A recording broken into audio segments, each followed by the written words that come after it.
አላህ ስብሓነሁ ወተዓላ ፌል ስላደረጉ ሰዎች ሲናገር አብዛኛውን ጊዜ ዘን የሚለውን ቃል ይጠቀማል። በተቃራኒው ደግሞ ሰክሰስፉል የሆኑ ሰዎችን ስናይ በትክክል ማሰባቸው ከማሰብ ተከትሎ ደግሞ ማመናቸው ጋር የተያዘ ሆነ እናገኛለን።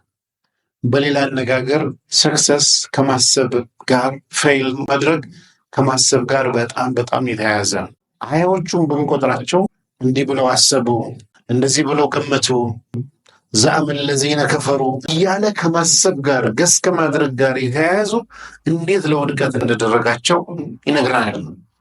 በተቃራኒው ደግሞ ሰክሰስ ከዚሁ ጋር እያያዘ እንዲሳካለን ስንፈልግ መሰረታዊ አንዱ ፖይንት አስተሳሰባችን ጋር የተያያዙ ነገሮች ናቸው። አስተሳሰብ ቅድም እንዳልኩት አእምሯችንን የህዝብ ሽንት ቤት ካደረግነው ማንም ነው መጥቶ የሚሞላብን።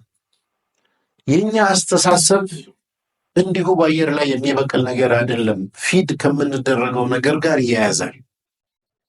ሰዎች እኛ አንችልም ብለን እንድናስብ የሚፈልጉ ከሆነ ወደዛ ዳይሬክሽን የሚመራንን ነገር ነው የሚያቀብሉን።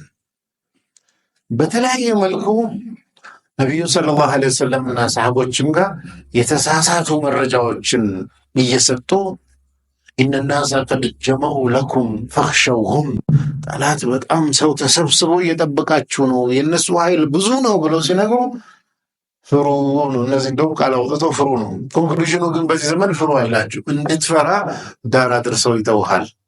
አልችልም ብለህ እንድታመን ድንበሩ ላይ ያቆመሃል። አንተ በማሰብ ፕሮሰስ ኮንክሉድ ታደርግለታለህ።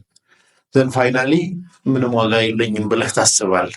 ስንት ኮንትሪቢዩት ማድረግ የሚችል ሰው እጅና እግሩን አጣምሮ እጅ ሰጥቶ ታገኛለህ።